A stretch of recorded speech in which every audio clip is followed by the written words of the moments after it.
साथ ही साथ उद्धव जी ने भी साइन कर दिया। उद्धव जी, जजमेंट क्या है? एक पहाड़ी पर मान्यता है कि हाँ सबसे ऊपर दिया जलाया जाए। मान्यवर, एक वोट बैंक को संभालने के लिए एक हाईकोर्ट के जज के सामने इम्पीचमेंट लेकर आए हैं।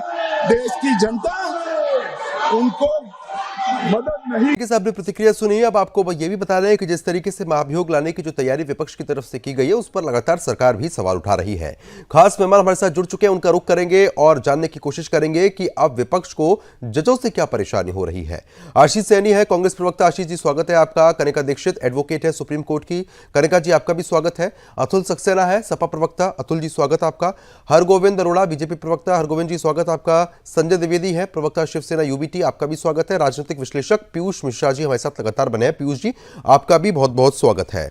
लेकिन जिस तरीके की जो चर्चा है और हम आज इस मुद्दे पर लगातार बात करने की कोशिश कर रहे हैं, वो सभी आपने सुना, प्रतिक्रिया भी आपने सुनी। लेकिन हरगोविंद जी, सबसे पहले मेरा सवाल आप ही से है कि अब विपक्ष को पहले तो आप लोगों से दिक्कत थी, अब जज कोई भी यहां पर फैसला सुनाते हैं उससे भी दिक्कत हो रही है। जजों पर ही कहीं ना कहीं दबाव बनाने की कोशिश कर दी गई है। मैं बचाता रहा दीमक से घर अपना, चंद कुर्सी के कीड़े सारा मुल्क खा गए। 2014 के पश्चात भारतीय राजनीति में वो दीमक के तेल की ऐसा छिड़काव किया गया कि ऐसे अनेकों कीड़े बाहर आने लगे। उसी श्रृंखला के अंतर्गत ये मद्रास हाईकोर्ट का जो प्रकरण है ये रहा, क्योंकि इन कीड़ों ने न केवल आर्थिक रूप से मुल्क का दोहन किया, देश का दोहन किया, अपितु सांस्कृतिक विनाश करके देश के ताने बाने को नष्ट करने में ये लोग बहुत हद तक सफल रहे। थोड़ा सा साफ कर दीजिए, थोड़ा सा साफ परिस्थिति क्या है, थोड़ा सा आप साफ कर दीजिए। आप ये मतलब जो आप शब्द का इस्तेमाल कर रहे हैं, किसके लिए कर रहे हैं? ये थोड़ा साफ करिए उन शब्दों को। कांग्रेस के लिए, क्योंकि तुष्टीकरण करते करते कांग्रेस का तो सेमी इस्लामीकरण हो गया। तो कांग्रेस के जिन सांसदों ने हस्ताक्षर किए उस पे उन्होंने कहा हमें धर्म को और अपनी पद्धति से पूजा पद्धति का संवैधानिक अधिकार है, तो क्या बहुसंख्यक हिंदू को संवैधानिक अधिकार नहीं है जी? और देश का संविधान बना था तो हिंदुत्व और सनातन तो प्राचीन है, उससे हजारों वर्ष पहले से था। क्या केवल अल्पसंख्यकों को ही अपनी मनमानी करने का देश में अधिकार है?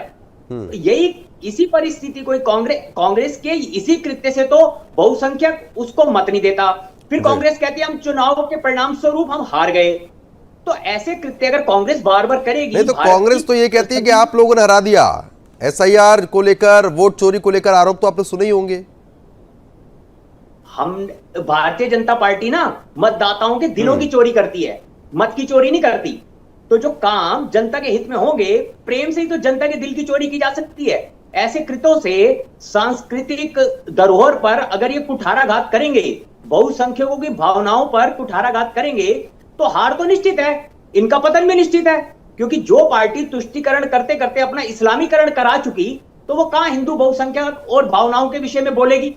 वो तो उसके विनाश का रास्ता ढूंढेगी।